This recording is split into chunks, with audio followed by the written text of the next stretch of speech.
লাইভের ঠিক পরে পরে ম্যাডামের লাইভ এখনও চলছে। অনেক কথা হচ্ছে, অনেক দর্শকের সম্বন্ধেও বলা হচ্ছে, যেমন সৌভিক একটা ফোড়ন কেটেছে ধরিত্রীকে, সঙ্গে সঙ্গে ধরিত্রী সৌভিকের পেছনে পড়ে গেছে। তবে পূরবী মণ্ডল বলে একজন আছেন দর্শক, উনি বলছেন যে ইপু ভিডিও নামাবে কিনা জানি না, তবে স্ক্রিন রেকর্ড করার জন্য সৌভিককে পাঠিয়ে দিয়েছে, এরকম অনেক কথা। ও তো নিজেদের মধ্যে ওরা লেগ পুলিং করে, অনেক দর্শককে নিয়ে টানাটানি হচ্ছে। আচ্ছা, একটা জায়গায় মেন এটাই ওদের আপত্তি যে ওই সীমা ম্যাডামকে এই ওয়াইটিতে এনেছে এই কথাটায়, যে বুঝতে পারছো যে, আর সীমা নাকি বলেছে, সীমার লাইভ আমার দেখা হয়নি, সীমা নাকি বলেছে যে ম্যাডাম ঘুম থেকে তুললে গাল দিতে বসিয়ে যেত, মানে ম্যাডাম পুরো সেটিংটা বানিয়ে দিতেন, মানে কাকে কি বলতে হবে, কার এগেনস্টে। এটা কিন্তু ঢ্যাঁড়স একটা ইয়েতে দেখিয়েছিলেন, ঢ্যাঁড়স একটা কল রেকর্ডে ছেড়েছিল, যে সেই কার কথা যেন ওটা দাঁড়া বলি, হিড়িম্বা বলে কেউ একজন আছে, হিড়িম্বার সঙ্গে প্রেম লাগিয়ে দাও দুঃখে নে না কি, এইরকম একটা শুনেছিলাম। পরে তো ওটা সাদা পৃথিবী তাপিয়ে দিল যে ওটা সীমাকে এন্টারটেন করার জন্যে, হাসাবার জন্য ওটা করা হয়েছে। তো যাই হোক, এরকম অনেক কথা উঠে আসছে। তো একটা কথা খুবই যুক্তিপূর্ণ, যেটা আমারও কথা, সেটা হচ্ছে ম্যাডামকে সীমা এনেছে, ম্যাডাম এইটা বলা হচ্ছে। এবার ম্যাডাম সব হচ্ছেন মানে কি বলে ওটাকে, স্ট্রিং পুলার। উনি হচ্ছেন ডিরেক্টর, উনি সবাইকে সবার পেছনে লাগিয়ে দিয়েছেন, বলে দিতেন, টাস্ক দিতেন যে কে এই বলতে হবে, ওকে বলতে হবে। সেখানে একটা জিনিস দেখো, অনেকে বলছে যেটা, যে ম্যাডাম আসার আগেও তো সীমা লাইভ করেছে, সীমার মুখের ভাষা কি ভালো ছিল, ম্যাডাম নাকি গাল দিতে শিখিয়ে দিয়েছিলেন, এই রকম নাকি অভিযোগ আসছে। তো সত্যিই তো, তখন কি মুখের ভাষা ভালো ছিল? কিন্তু একটা জায়গা আমার ভারী মজা লাগলো, একটা জায়গায় বলা হচ্ছে যে ওই বাচ্চার বাবার সম্বন্ধে বলা হচ্ছে ও 50টা মেয়ের সঙ্গে প্রেম করেছে। ওই সীমা যেহেতু বলেছে না যে বাচ্চার বাবা অনেকের সঙ্গেই কথা বলতো, ইয়ে করতো, মানে যোগাযোগে ছিল, কিন্তু আমি জানি না তারা ভিউয়ার না তারা গার্লফ্রেন্ড। সীমার লাইফটা কিন্তু আমার শোনা হয়নি, বুঝতে পারছো তো, এটা আমি জানি না শুধু। কিন্তু কথাটা যে কার সঙ্গে বলতো, ভিউয়ারদের সঙ্গে বলতো কি গার্লফ্রেন্ডের সঙ্গে বলতো, এ ব্যাপারে আমার কোনো বক্তব্য নেই। এইটা সীমা বলেছিল আগে। বর্তমানে লাইভে কি হয়েছে আমি দেখিনি, একটুখানি 1 সেকেন্ড দেখার পর কাজে চলে এসেছি। এইখানে একটা ভারী মজা লাগছে, এক জায়গায় ম্যাডাম বলছেন বাচ্চার বাবা, আচ্ছা সরি, এই যে আম খাচ্ছিলাম, আমের আটিটা চুষেছি তো ওই একটা শোঁয়া ঢুকে গেছিলো দাঁতের মধ্যে। বাচ্চার বাবা কি ব্লগে কখনো দেখিয়েছে সে কারোর সঙ্গে প্রেম করছে, কাউকে নিয়ে ঘুরছে, এসব দেখিয়েছে? এইখানে আমার বক্তব্য হচ্ছে যে এক চোখমি কেন? টিনার ভিডিওতে দেখেছেন যে ফোকলা ওর সঙ্গে ফ্ল্যাটে আছে, ফোকলা এসে বলল, আপনারা মেনে নিলেন? অর্কর সঙ্গে প্রেম করেছে ফোকলা, অর্ক বলেছে কি এসে? 22 না 27 দিনের এমনি কথাবার্তা হয়েছিল, ঠিক আছে? অর্কর সঙ্গে ফোকলা শুয়েছে, সরি, অর্কর সঙ্গে টিনা শুয়েছে, বা অর্কর সঙ্গে সেক্স চ্যাট হয়েছে, যেগুলো ফোকলা বলে বলে টিনাকে নোংরা করেছে, এগুলো আমরা টিনা ব্লগে বা টিনার তরফ থেকে কোথাও শুনেছি?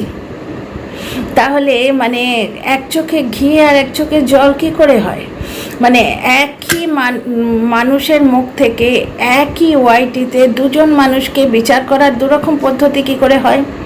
টিনাকে হিউমিলিয়েট যত কথা বলা হয়েছে তার কোনোগুলোর তো প্রমাণ নেই, কোনো কিছুরই প্রমাণ নেই। এবং ওই ভ্যালেন্টাইন্স ডের যে ব্লগটা, ওটাও ফোকলার জন্যই, ফোকলার লোভ, ওটা ফোকলার লোভ। একটা তোমাদের এর আগেও বলেছি, একটা অ্যাড ছিল, একটা ওই প্রমোশন ছিল, প্রমোশনের লোভটা তো ফোকলার।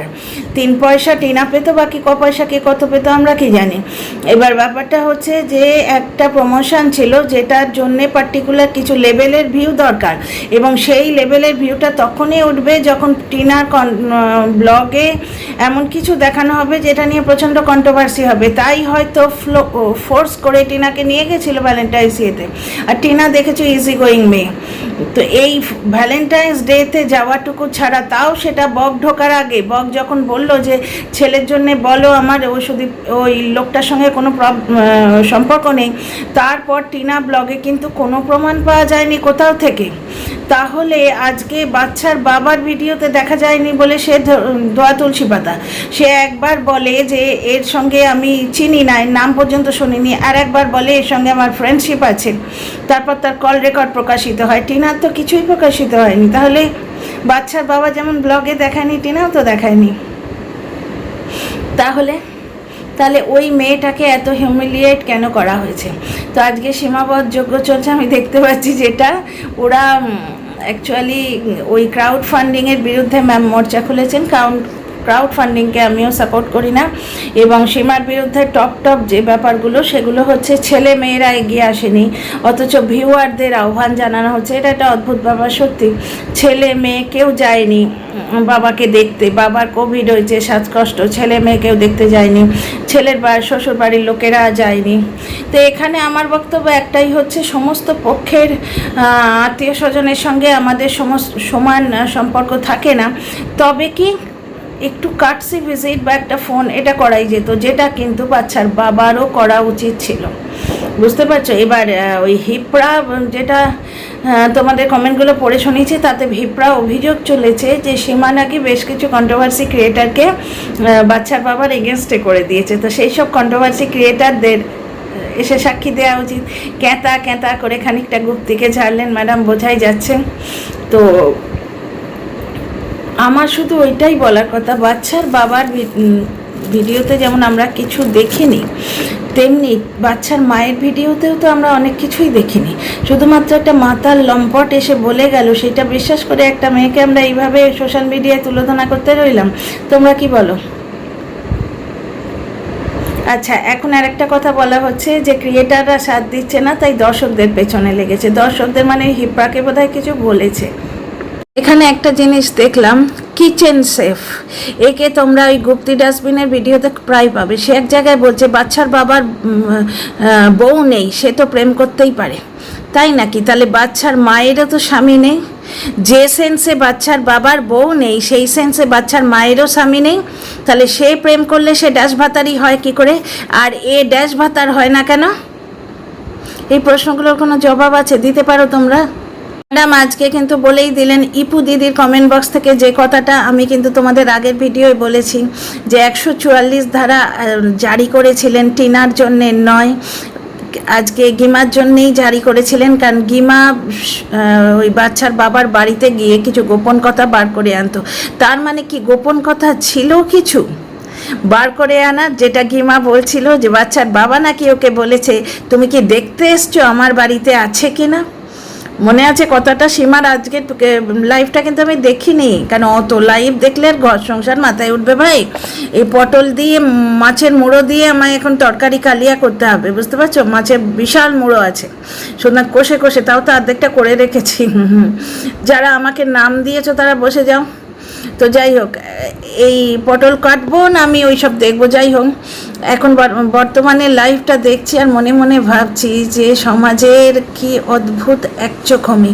তো যাই হোক, ম্যাডাম কিন্তু বলে দিলেন আজকে উনি এই পাতানো দিদির দিদির যাওয়াটা আটকাবার জন্যই 144 ধারা দিয়েছিলেন। তাহলে যারা কিডন্যাপার অমুক তমুক বলেছিল বাচ্চার মাকে, তারা কি কথাগুলো এখন ফেরত নেবে? এক জায়গায় বলেছে নাকি সীমা যে ম্যাডাম গাল দিতে বলতেন। এবার এদের বক্তব্য হচ্ছে যে টিনাকে নিয়ে দিনের পর দিন কাটাছেঁড়া করেছে, শুধু হিউমিলিয়েট করেছে। কথাটা হিপড়াও বলেছে, ধর্মের কলটা বাতাসে নড়ছে, বুঝতে পারছো? বলেছি না, মেয়েটা চুপ থেকেছে। এটা সিতারা ইয়াসিনের মুখে শুনেছিলাম। মানে দেখো, আমরা হিন্দু ও মুসলিম সব ধর্মেই আছে যে সাবার করো, ওর নিজের ধর্মের ভগবানের কথা বলছে যে সাবার করো, মানে আমি কাটছি, কিছু মনে করো না। তো সবার কারো, তাহলে ভগবান তোমার হয়ে লড়বে। যে করে অন্যের মন্দ তার মন্দ করে গোবিন্দ, আমাদের টিনা সুন্দরী বলেছিল না? তাহলে দেখছো এবার হিপড়া বলছে মেয়েটাকে বড্ড বেশি হিউমিলিয়েট করা হয়েছে। কিচেন সেফ, ওই যে ক্যাঁতা বুড়ির পেটো আগো, আমাকে গাল দিতে কতবার এসছে, আমি ডিলিট করে দিই, তোমরা টের পাও না। সে আজকে বলছে যে টিনাকে যে হিউমিলিয়েট করেছে দিনের পর দিন, তখন কি দিদিভাই গাল দিতে শিখিয়ে দিয়েছিলেন? মানে সীমা বোধহয়, সীমার লাইভ দেখা হয়নি বলছি না, সীমা বোধহয় বলেছে যে দিদিভাই গাল দিতে শিখিয়ে দিয়েছেন। মানে কি দিদিভাই ঘুম থেকে তুলে গাল দিতে বসিয়ে দিতেন, মানে উনি সমস্ত জিনিসগুলো ম্যানিপুলেট করেছেন। এইবার এখানে আর একটা কথা হচ্ছে, একটা গ্রুপ ছিল, সেটা ম্যাডাম আজকে স্বীকার করে নিলেন, যেটা কিন্তু বউ বেচুনিও করছে। আজকাল সব বউ বেচুনি প্রচণ্ড ফাঁস করে দেয় তো কথা, যারা ফাঁস করে দেয় তাদের মধ্যে কিন্তু ভয় থাকে যে আমি ফাঁস করে দিয়েছি মানে অন্যরা, মানে যে লাইনে ভাবে অন্যরাও সেই লাইনে ভাবছে বলে সে মনে করে, বুঝতে পারছো তো? এবার সে ভাবছে যে আমি যখন ফাঁস করে দিই মানে অন্যরাও ফাঁস করবে। ওই জন্য ইপু দিদিকে মেসেজ করেছিল, ইপু দিদি বলুক না বলুক ও আগে এসে বলে দিয়েছে। এখন সত্যিই তো আজকে সীমাকে নিয়ে যদি কোনো গ্রুপ করা হয়, সীমার সঙ্গে লেগেছে, স্পষ্ট বোঝা যাচ্ছে। সেদিনও যখন সীমা কিছু বলছে এবং বাচ্চার বাবাকে উদ্দেশ্য করে বলছে, বাচ্চার বাবার ভয় কিন্তু পরিলক্ষিত হচ্ছে। কারণ ম্যাডাম বলেছেন ইপু দিদি বলবে, আর কেউ বলবে না। ম্যাডামের কথায় ও কি উঠছে বসছে? এর আগে তো কতবার ম্যাডাম কন্ট্রোভার্সি করতে বারণ করেছে। আজকে অবশ্য ম্যাডাম বারবার বললেন যে আমি ওকে চুপ করিয়ে রেখেছি, কিন্তু বাচ্চার বাবার মধ্যে একটা ভয় কাজ করছে, কারণ পয়সা কামাবার এত বড় সুযোগ। আজকে এই কথাগুলো যদি বেচারাম বেচতে পারে তাহলে ওর কত রেভিনিউ হবে, বুঝতে পারছো? ও পয়সা কামানোর সুযোগটা ইপু দিদিকে দিয়ে দেবে এমনি। তোমরা বুঝতে পারছো কি ব্যাপারটা? এবার ম্যাডাম বলছেন আমি ক্রাউড ফান্ডিংয়ে হস্তক্ষেপ করেছি তাই প্রবলেম হচ্ছে, কিন্তু প্রবলেমটা তো অনেক দিন থেকে আমরা দেখতে পাচ্ছি না। এবার আমি শুধু ম্যাডামের কথাগুলো তোমাদের তুলে ধরছি, আমি কারোর সাপোর্টেই নেই, ম্যাডামের কথাগুলো তুলে ধরছি এবং সেই রেসপেক্টে আমার যে মতামত সেগুলো বলছি, ঠিক আছে? তবে যখন বর বেচুনিকে নিয়ে ভিডিও করি তখন কিন্তু আমি সীমাকে সাপোর্ট করি, কারণ বর বেচুনির থেকে সীমা অনেক বেশি ট্রান্সপারেন্ট। ধোয়া তুলসী পাতা এখানে কেউ নয়, শুধু আমি আর আপনি ছাড়া, আমি আর আপনারা ছাড়া কেউ ধোয়া তুলসী পাতা। জোকস অ্যাপার্ট, এখানে সবাই ধুরন্ধর খিলাড়ি, কেউ একটু কম কেউ একটু বেশি, কিন্তু বর্তমানে বর বেচুনির প্রতিটি জিনিস মিথ্যে লাগছে, যার জন্য ওই ক্ষেত্রে আমি সীমাকে সাপোর্ট করি। তো যাই হোক, গ্রুপের ব্যাপারটা হচ্ছে, গ্রুপের একটা উদ্দেশ্য থাকে, ঠিক আছে? উদ্দেশ্যটা পূর্তি হয়ে গেলে গ্রুপ কিন্তু এমনিই ডিসলভ হয়ে যায়। এক একটা গ্রুপ করা হয় এক একটা উদ্দেশ্যর জন্য। ওই যে জয় মাতাদি নাম দিয়ে একটা গ্রুপ করা হয়েছিল, সীমা ভেরি মাচ সোলজার ছিল ওই গ্রুপের উপরে। বাবারে, সেই সোলজারদের যা মুখের ভাষা, ভূত প্রেত পালাতো। এইবার এখন এদের কি ভয় হয়েছে জানো? যে একটা কমেন্টও এসছে যে গ্রুপের যে ইয়েরা, মির্জাফর যারা, মানে যার স্বার্থে ঘা লাগলো, এখানে কেউই তো নিজের জন্যে আসেন, মানে নিজের জন্যে ছাড়া আসে না, কারোর উপকার করতে কেউ আসে না। সুতরাং ব্যাপারটা হচ্ছে যেই স্বার্থে ঘা লাগবে সে গ্রুপ থেকে বেরিয়ে গিয়ে মির্জাফর হয়ে যাবে, ভেতরের কথা ফাঁস করে দেবে। এটা একটা উদাহরণ, কেউ কিছু মাইন্ড করো না, এটা একটা জগৎ বিখ্যাত উদাহরণ। যেমন ঘরের শত্রু বিভীষণ, ঘর ভেদি বিভীষণ বলে না, ঠিক সেই রকম। তো যাই হোক, তো গ্রুপের কথাটা এখানে বলে দেয়া হলো খুব ভালোভাবে, বুঝতে পারছো? আর ক্যাঁতার ব্যাপারটাও বলে দেয়া হলো, কারণ আগের দিন গুপ্তি খুব চেঁচিয়েছে ম্যাডামের ওপর, এবং গুপ্তি ইনক্লুডিং গুপ্তি বেশ কিছু মানুষ হঠাৎ করে ওই টিউ সাহাকে নিয়ে খুব সরব হয়েছিল। হিপ্রা সেটা বলে গেছে যে সীমা নাকি কিছু কন্ট্রোভার্সি ক্রিয়েটারদের বাচ্চার বাবার খিলাপে করে দিয়েছে, বুঝতে পারছো? হিপ্রার সঙ্গে এখন লেগেছে। হিপ্রা আজকে বলছে আমি 1 টাকা কাউকে ভিক্ষা দিই না, তারপরেই বলছে নতুন শাড়ি কিনবো, তোমরা আমায় ভিক্ষা দাও, ক্রাউড ফান্ডিং করো। মানে কি পুরোপুরি ক্রাউড ফান্ডিংয়ের বিরুদ্ধে আমিও বাবু। পায়ের ঘাম, মানে পায়ের চটি ঘষিয়ে ফেলে, মাথার ঘাম পায়ে ফেলে লোকে রোজগার করে, সেখানে ইউটিউবে বসে ব্ল্যাকমেল বা 4টি গাল দিয়ে বা 4টি চোখ বড় বড় করে তুমি যদি বিনা পয়সা কামাতে থাকো না, তাহলে ইউটিউবে যে ক্রিয়েটিভ সত্তাটা নষ্ট হয়ে যাবে। এই ধরনের মানুষ যারা ক্রিয়েটিভ নয়, নন ক্রিয়েটিভ, খুব ভালো গাল দিতে পারে আর মিথ্যে কথা বলতে পারে, সেই ধরনের মানুষই ইউটিউব ভরে যাবে। কিছুদিন পরে দর্শকরা চলে যাবে এখান থেকে, দর্শকরা দেখবে না। এন্টারটেনমেন্ট না থাকলে, হ্যাঁ, যারা গালি খেকো, কন্ট্রোভার্সি প্রিয়, অতি নোংরা কন্ট্রোভার্সি প্রিয়, তারা কিছু থাকবে। কিন্তু ম্যাডাম আজকে চচ্চড়ি বানাতে এসছেন, লাবড়া চচ্চড়িতে কিন্তু একটুখানি রাঙা আলুও পড়ে, মিষ্টি টক মিষ্টি ঝাল ব্যাপারটা, সেই জিনিসটা থাকতে হবে। তো শুধু নোংরামো থাকলে হয়? কন্ট্রোভার্সি মানে তো নোংরামো না। তো যাই হোক, আচ্ছা, এই একটা ব্যাপার। দাঁড়াও, আর এক জায়গায়, হ্যাঁ, একটা কথা খারাপ লাগলো, কৃতিকা হাউসের কথা একজন লিখেছে। ম্যাডাম, কৃতিকা হাউস বলে একজন আছে, সে ক্রাউড ফান্ডিং করছে।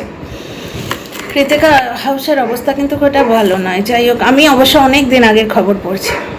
আচ্ছা, একজন বলছে ম্যাডামের টাকাটা জায়গা বিক্রি করে দিয়েছে না তোলাবাজি করে দিয়েছে, তার মানে ম্যাডামের টাকাটা বোধহয় ফেরত দিয়েছে সীমা, সেই জন্যে বলছে এত অহংকার হয়ে গেছে যে এখন টাকা দেখাচ্ছে, অথচ এই মানুষ টাকা তোলে। একটা ব্যাপারটা ঠিক তা নয়, যে মানুষটার সঙ্গে লড়াই চলছে তার টাকা নিতে একটু কেমন লাগে না? কিন্তু লড়াইটা তো চলছিল ভাই, ম্যাডামকে তবু ফোন করেছিলে।